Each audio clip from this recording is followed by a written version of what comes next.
국내 건설사들의 주주총회가 지난달 대부분 마무리된 가운데 주요 건설사들이 올해 사업 계획과 해외 진출 현황 등 주요 내용을 잇따라 발표하고 있습니다. 어떤 내용들이 담겨 있는지 취재 기자와 함께 종합 진단해 봅니다. 원나래 기자 나왔습니다. 자, 원 기자. 안녕하세요. 이른바 주총 시즌이라고 하죠. 지난달 대부분 마무리가 됐는데 현대건설을 비롯한 이제 대형건설들이 대부분 마치지 않았습니까? 주로 어떤 내용이 좀 들어 있었습니까? 네, 그렇습니다. 지난달 15일 현대건설과 삼성물산, 대림산업을 시작으로 22일에는 GS건설이, 29일에는 대우건설 등이 주총을 잇따라 개최했는데요. 올해 역시 지난해와 마찬가지로 침체된 국내 건설 경기를 극복하기 위한 그 건설사들의 새 수익원 찾기가 본격화되는 한편 사회이사를 새로 선임한 것도 주목할 만합니다. 네.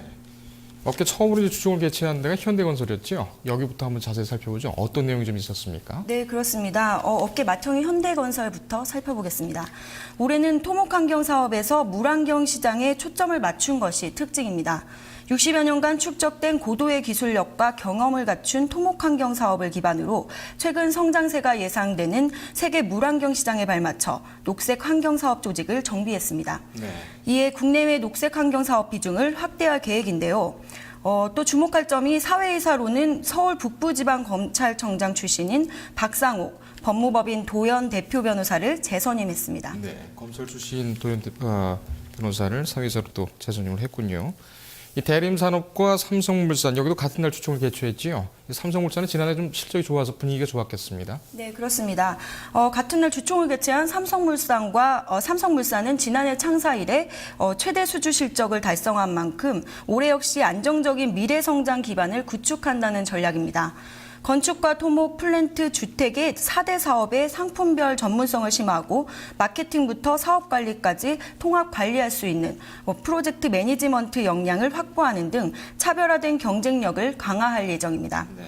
이어 대림산업은 지난해 주총에서 신재생 에너지 사업 범위를 확대하는 안건을 승인했는데요. 올해는 환경오염방지 시설의 설계 시공 및 운영에 관한 일체의 사업을 사업 목적에 확대해 추가했습니다. 네. 사회이사는 이사진 중 오수군 이화여대 법학전문대학원 교수 등 4명의 사회이사를 유지하고 1명만을 새 인사로 교체했습니다. 네.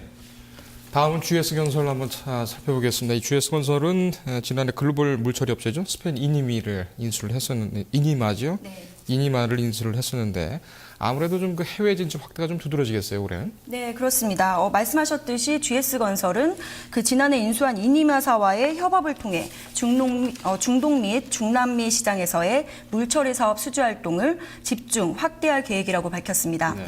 국내에서의 지속적인 수주 활동과 함께 이니마의 지분 투자와 장기 운영 사업 경험을 활용해 해외 물처리 운영 사업에도 적극 진출할 계획입니다. 네.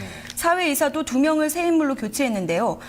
경영 자문과 사업 자문 강화를 위해 최혁 서울대 경영학과 교수와 유호선 숭실대 기계공학과 교수를 새로 영입했습니다. 네.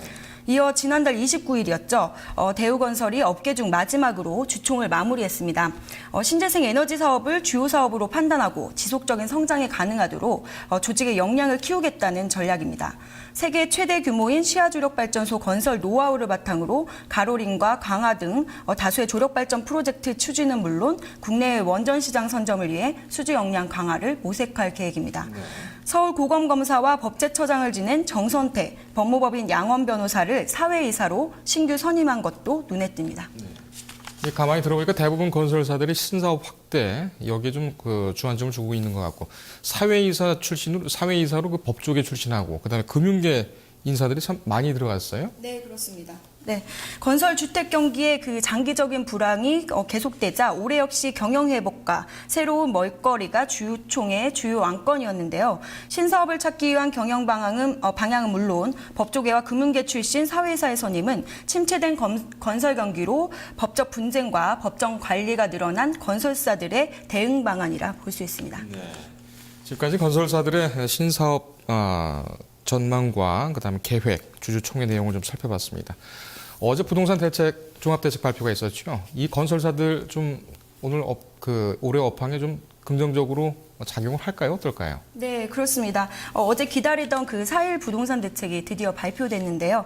생애 최초 주택 구입자에 한해 취득세를 100% 면제하고 국민주택기금 대출을 늘려주는 한편 주택 담보 비율도 70%까지 완화하는 등의 내용을 담은 이번 대책에 업계는 일단 환영하는 분위기입니다. 네. 하지만 부동산 종합대책에 따른 약발이 시장에 얼마나 작용할지에 대해서는 계속 예의주시하겠다는 입장을 보였는데요. 우선 공공주택 물량 조절과 함께 실제 주택 구입 능력이 있는 이들에게 금융 세제 지원이 늘어나는 것에 대해 구매가 유도되면서 주택 거래가 되살아날 것으로 기대하고 있습니다. 네. 그간 업계가 요구한 정부의 과도한 시장 개입과 그 규제 완화를 최대한 반영한 것 같다는 입장인데요. 네.